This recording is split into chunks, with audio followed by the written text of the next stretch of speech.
सभी को नमस्कार। आप सभी का हमारे YouTube चैनल पर हार्दिक स्वागत है। और आज हम हिंदी का टॉपिक लेकर के आए हैं कारक। कि कारक क्या है, किस तरह से इनका प्रयोग किया जाता है और किस तरह से परीक्षा में इनमें से प्रश्न आता है। तो हम परीक्षा की दृष्टि से ही जो है इस चैप्टर को करेंगे। तो देखिए, सर्वप्रथम क्या है कि कारक किसे कहते हैं, कारक होता क्या है। जैसा कि हमने हिंदी की जितनी भी वीडियो अब तक अपलोड की हैं, तो सभी में हमने जो है क्या देखा कि जो शब्द दिया हुआ है तो उस शब्द से ही हमें पता चल जाना चाहिए कि इसका मीनिंग क्या है, ताकि हमें चारों ऑप्शन देखते ही उनमें से पता चल जाए कि इनमें से कौन सा आंसर होगा।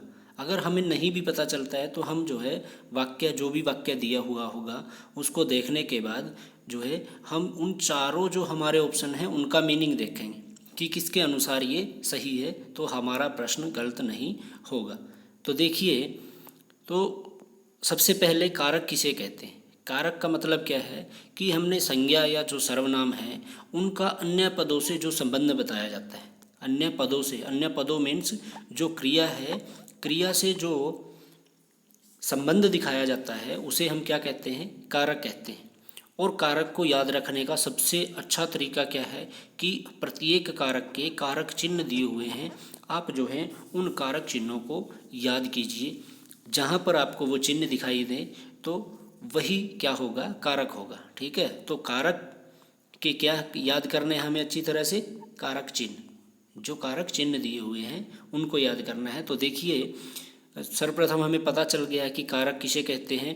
कारक कहते हैं जो संज्ञा या सर्वनाम है उनका जो अन्य पदों से संबंध बताया जाता है उसे क्या कहते हैं, कारक कहते हैं। जैसे मोहन पुस्तक पढ़ता है, अब मोहन क्या पढ़ता है, पुस्तक को पढ़ता है। और पढ़ना जो क्रिया है उसका संबंध किस किस से है, एक तो कर्ता से संबंध है जो क्रिया को करने वाला है, और दूसरा कर्म से है। ठीक है, कि मोहन पढ़ता है, संबंध हो गया पढ़ना क्रिया का कर्ता मोहन से। और दूसरा मोहन पुस्तक को पढ़ता है, तो पढ़ना क्रिया का संबंध पुस्तक से भी हुआ कि पुस्तक को पढ़ता है। इसके बाद है कि कारक के भेद कितने हैं। कारक के भेद हैं 8, मतलब कि कारक 8 प्रकार का होता है।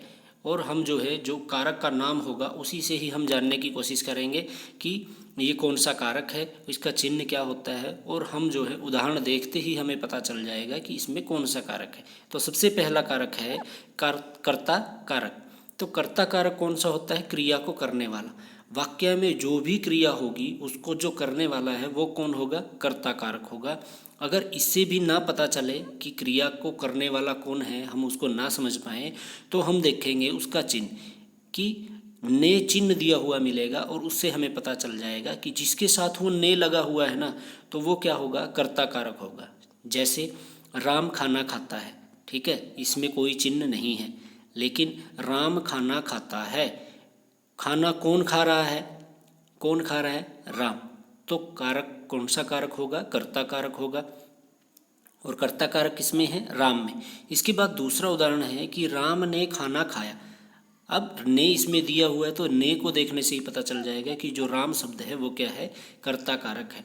और परीक्षा की दृष्टि से इस तरह भी प्रश्न बन सकता है कि इस वाक्य में कर्ता कारक कौन है, कर्ता कौन है, तो कौन है, राम है।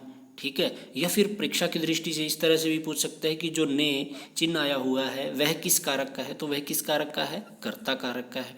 या फिर इस तरह से भी प्रश्न पूछ सकता है कि जैसे राम खाना, राम खाना खाती है, खाती है, तो इस वाक्य को शुद्ध करके लिखिए।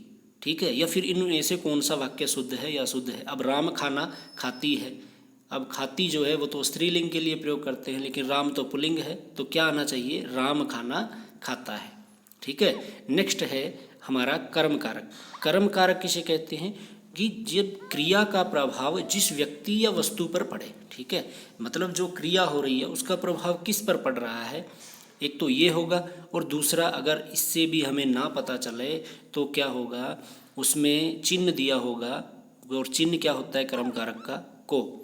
तो जहाँ पर को चिन्ह दिखाई दे, जिसके साथ दिखाई दे, तो वहाँ पर कौन सा कारक होगा, कर्म कारक। देखिए उदाहरण देखिए कि माता ने बच्चे को खाना खिलाया, तो को चिन्ह जो है वो किसका है, कर्म कारक का। तो बच्चे को, तो यहाँ पर कौन सा कारक होगा, कर्म कारक होगा। और इसके बाद है कि राम ने मोहन को बुलाया, राम ने मोहन को बुलाया। तो मोहन को यहाँ पर क्या है, को चिन्ह दिखाई दे रहा है तो क्या होगा, कर्म कारक। उसने सभी को पानी पिलाया, सभी को यहाँ पर क्या होगा, कर्म कारक होगा। ये तो थी चिन्ह की बात, ठीक है। अब जो है जो डेफिनेशन दी हुई थी उसके अनुसार क्या था कि क्रिया का प्रभाव जिस व्यक्ति या वस्तु पर पड़े, ठीक है। जैसे माता ने, ठीक है, अब ने चिन्ह आया है तो ये क्या होगा, कर्ता कारक। राम ने, यहाँ पर भी कौन सा है, कर्ता कारक। और थर्ड उदाहरण क्या है, उसने, इसमें भी कौन सा इसमें कौन सा कारक होगा, कर्ता कारक। अब देखिए कि उसने सभी को पानी पिलाया, ठीक है। तो प्रभाव किस चीज़ पर पड़ रहा है, सभी को, ठीक है। राम ने मोहन को बुलाया, अब प्रभाव देखो कहाँ पर पड़ रहा है, मोहन को बुलाया, ठीक है ना। माता ने बच्चे को खाना खिलाया, तो माता ने बच्चों को, ठीक है ना, माता ने खाना खिलाया, साधारण वाक्य हो गया, सिर्फ कर्ता कारक है। लेकिन कर्म क्या हुआ कि बच्चे को खाना खिलाया, मतलब कि काम क्या किया, इस तरह से हम इसको समझ सकते हैं। इसके बाद है कर्ण कारक। तो कर्ण कारक जो है वो किसे कहते हैं, देखिए कर्ण कारक कहते हैं कि क्रिया का साधन उपकरण, मतलब कि जब क्रिया को किसी साधन या उपकरण के द्वारा किया जाए, ठीक है, मतलब क्रिया को किसके द्वारा किया जा रहा है, किस साधन के द्वारा किया जा रहा है, तो वहाँ पर कौन सा कारक होगा, कर्ण कारक। और कर्ण कारक के लिए चिन्ह क्या दिया हुआ है, से या के द्वारा, से या के द्वारा, ठीक है। जहाँ पर वाक्य में से या के द्वारा दिखाई दे या फिर हमें पता चल जाए कि वो इस साधन के द्वारा कार्य को कर रहा है, तो वहाँ पर कौन सा कारक होगा, कर्ण कारक। जैसे वह कलम से लिखता है, वह पेन से लिखता है, इस तरह है। तो वह लिखता है, ये तो साधारण वाक्य हो गया, वह क्या है, करता है, और लिखता क्या है, क्रिया है। लेकिन किससे लिख रहा है, किस साधन के द्वारा लिख रहा है, तो कलम से। तो इस कलम से में कौन सा कारक हुआ, कर्ण कारक। राम ने रावण को बाण से मारा। अब देखिए हमने 3 कारक कर लिए हैं, कर्ता कारक, कर्म कारक और कर्ण कारक। तो राम ने, तो ने चिन्ह किसका था, कर्ता, और क्रिया को करने वाला भी कौन है, राम है, ठीक है। कि राम ने रावण को मारा, ठीक है, या राम ने रावण को बाण से मारा। तो किसने मारा, राम ने। तो क्रिया को करने वाला कौन है, राम, और चिन्ह भी क्या आया हुआ है, ने। तो इसमें कौन सा कारक हुआ, कर्ता कारक। दूसरा है रावण को। अब किसको, रावण को। तो को चिन्ह किसका था, कर्म कारक का। तो यहाँ पर कौन सा कारक हुआ, कर्म कारक। और थर्ड क्या है, बाण से। तो ये साधन है कि किससे मारा, बाण से, चाकू से, छुरी से। तो वो क्या है, साधन है। तो यहाँ पर कौन सा कारक हुआ, कर्ण कारक, ठीक है। आशा है कि आपको अच्छी तरह से समझ में आ रहा है। और अगर आपको हमारा वीडियो अच्छा लग रहा है तो कृपया वीडियो को लाइक करें और ज़्यादा से ज़्यादा शेयर करें, ताकि आपके सभी साथी, आपके सभी मित्र जो हैं इन वीडियोज़ का फ़ायदा उठा सकें और हिंदी में अपने अंकों को वो सेव कर सकें। तो इसके बाद है फोर्थ, संप्रदान, जिसके लिए क्रिया संपन्न की जाए या किसी को कुछ दिया जाए या किसी के लिए कुछ किया जाए। ये बातें हैं याद करने की। अगर हम इनको इस तरह से याद कर लेंगे, समझ लेंगे, तो जो है हमें बार बार इनको पढ़ने की आवश्यकता नहीं पड़ेगी। देखिए कि जिसके लिए क्रिया संपन्न की जाए या फिर किसी को कुछ दिया जाए या फिर किसी के लिए कुछ किया जाए। तो देखिए सभी में क्या आ रहा है, के लिए या किसी को कुछ दिया जाए, ठीक है, या जिसके लिए। अब लिए सभी में आ रहा है, तो इसका मतलब क्या है, संप्रदान के लिए कौन सा चिन्ह है, के लिए। संप्रदान के लिए कौन सा चिन्ह है, के लिए चिन्ह है। और ये के लिए चिन्ह किसके लिए आएगा, संप्रदान कारक के लिए। उदाहरण देखिए कि मैं लविश के लिए उपहार लाया, ठीक है, मैं। अब कौन लेकर के आया, मैं। तो ये कौन सा हुआ, कर्ता हुआ। किसके लिए, ठीक है, किसके लिए। तो के लिए चिन्ह किसका है, संप्रदान कारक का। तो क्या आया इसमें, लविश के लिए, ये क्या होगा, संप्रदान कारक। माता बच्चे के लिए दूध लेकर आई, ठीक है, बच्चे के लिए। अब के लिए आया हुआ है तो ये किसके लिए प्रयोग करते हैं, संप्रदान कारक में। तो यहाँ पर कौन सा कारक होगा, संप्रदान कारक होगा। अगर इसमें पूछ ले कि माता बच्चे के लिए दूध लाती है, तो कौन लेकर के आई, माता। तो ये क्या है, कर्ता है, ठीक है। ये क्या है, क्रिया को करने वाली कौन है, माता है। तो इसमें कौन सा होगा, माता शब्द में कर्ता, ठीक है। इसके बाद है हमारा फिफ्थ आता है अपादान कारक। अपादान, अपादान का मतलब क्या है? अलग हो जाना, किसी से अलग होना या किसी से तुलना करना, किसी से भिन्नता दिखाना या किसी कार्य को आरंभ करना। ठीक है, तो उनसे जिसका भी बोध होगा, जिसके बारे में भी हमें जानकारी प्राप्त होगी, तो वहाँ पर कौन सा कारक होगा? अपादान कारक होगा। और अपादान कारक का चिन्ह क्या है? से। और से किस में प्रयोग होगा? से प्रयोग होगा अलग होने में। से प्रयोग किस में होगा? अलग होने में। देखिए कि उदाहरण है कि पृथ्वी सूर्य से दूर है, पृथ्वी सूर्य से दूर है। ठीक है, अलग है, अलग भी है और भिन्नता भी है, तो से में क्या आएगा?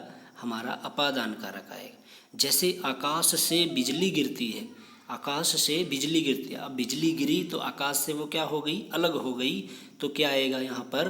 अपादान कारक आएगा। इसके बाद है वृक्ष से पत्ते गिरते हैं, वृक्ष से पत्ते गिरते हैं, पत्ता गिरा तो वो क्या हुआ? वृक्ष से अलग हो गया, तो इसमें कौन सा कारक होगा? हमारा अपादान कारक। जैसे हिमालय से नदी निकलती है, हिमालय से नदी निकली तो वहाँ से क्या हो गया? वो जल तो अलग हो गया ना, तो कौन सा कारक होगा? अपादान कारक होगा। और से जो है, अगर आपको माइंड है, अगर आप उस चीज़ को रिमाइंड करते हैं, जैसे कि कर्ण से, कर्ण का भी चिन्ह क्या था? से था, तो वहाँ पर भी क्या आएगा? कर्ण से। वहाँ पर से किसके लिए प्रयोग हुआ? किसी साधन के लिए। ठीक है, किसी साधन से जो है वो कार्य को करता है। और यहाँ पर से का प्रयोग किस में हुआ? अलग होने के अर्थ में हुआ। इन दोनों बातों को आप याद रखोगे। और सिक्स क्या है? जहाँ दो पदों का संबंध बताया जाए, संबंध से ही पता चल रहा है कि जहाँ पर दो पदों के बीच में संबंध बताया जाए और चिन्ह क्या आता है? रा, रे, रा, रे, री या फिर का, के, की, इस तरह के जो हैं शब्द दिखाई दे जिस वाक्य में, वहाँ पर कौन सा कारक होगा? संबंध कारक। और वहाँ पर संबंध दिखाया जाएगा, ये तो बहुत ही आसान है। जैसे कि उदाहरण है, जैसे सोहन दिनेश का भाई है, सोहन दिनेश का भाई है, तो सोहन का दिनेश से क्या दिखाया? संबंध बताया कि दिनेश का भाई है, तो सोहन का किससे संबंध दिखाया? दिनेश से। और चिन्ह क्या आया? का। तो यहाँ पर कौन सा कारक होगा? संबंध कारक। यह समीर की पुस्तक है, पुस्तक का संबंध समीर से दिखाया और चिन्ह क्या आ गया? की। तो कौन सा कारक हुआ? संबंध कारक। इसी तरह से लव कुश श्री राम के पुत्र हैं, के चिन्ह से ही हमें पता चला कि इसमें संबंध कारक है। इसके बाद है अधिकरण। अधिकरण में क्या है? क्रिया के आधार का बोध होता है। ठीक है, कि आधार क्या है, मतलब जैसे इसका चिन्ह है में और पर, और इसमें शब्द किस तरह के आते हैं? आश्रय आता है किसी का, या फिर भीतर, अंदर, बीच, तो इस तरह के शब्द भी आते हैं जिनसे हमें पता चल जाता है कि अधिकरण कारक है। जैसे वह कमरे के अंदर है, वह कमरे के अंदर है। ठीक है, तो यहाँ पर आया अंदर शब्द, जिससे हमें पता चल गया। या हम ऐसा भी कह सकते हैं कि वह कमरे में है, वह कमरे में है, तो उससे भी क्या पता चला कि में चिन्ह किसके लिए आया? अधिकरण के लिए। तो यहाँ पर कौन सा कारक होगा? अधिकरण कारक। इसके बाद है वह छत पर बैठा है, छत पर किसके लिए आया? अधिकरण कारक के लिए। ठीक है, और आधार क्या हुआ? छत। ठीक है, कमरे के अंदर है तो कमरा क्या हुआ? आधार हुआ। अध्यापक कक्षा में पढ़ा रहा है, अध्यापक कक्षा में पढ़ा रहा है, तो में क्या हुआ? अधिकरण कारक होगा। ठीक है, आधार क्या हुआ? कक्षा, कक्षा में वो जो अध्यापक है वो पढ़ा रहा है। इसके बाद है संबोधन। संबोधन का प्रयोग कहाँ पर करते हैं? संबोधन का प्रयोग होता है जब किसी को पुकारा जाए या किसी का संबोधन किया जाए, वहाँ पर क्या होता है? संबोधन के लिए यहाँ पर ये क्या है कि किसी को पुकारा जाए या फिर संबोधन किया जाए, वहाँ पर क्या होगा? संबोधन होगा। ठीक है, देखिए, और शब्द के बाद में कोई भी शब्द दिया होगा ना, इस तरह का संबोधन अर्थ में जो होगा, उसके बाद में ये विस्मयादि बोधक चिन्ह होता है। जैसे अरे बेटा, ठीक है, क्या आया कि अरे बेटा यहाँ मत खेलो। ठीक है, तो अब देखिए अरे बेटा, वो संबोधन कर रहा है, उसको बता रहा है, तो बाद में विस्मयादि बोधक चिन्ह और यहाँ मत खेलो, तो ये किस तरह का वाक्य हुआ? संबोधन। वैसे वाक्य की बात करें तो विस्मयादि बोधक वाक्य होता है ये, लेकिन जब हम कारक की बात करते हैं तो संबोधन कारक होगा। उसके बाद है अरे बच्चों, अरे बच्चों या शोर मत करो कि अरे बच्चों, संबोधन कर रहा है ना बच्चों को कि यहाँ पर मतलब कि शोर मत करो। तो यहाँ पर कौन सा कारक हुआ? संबोधन कारक। तो देखिए आज हमने किया कारक, और कारक में किस तरह से प्रश्न आते हैं हमने वो भी बताया।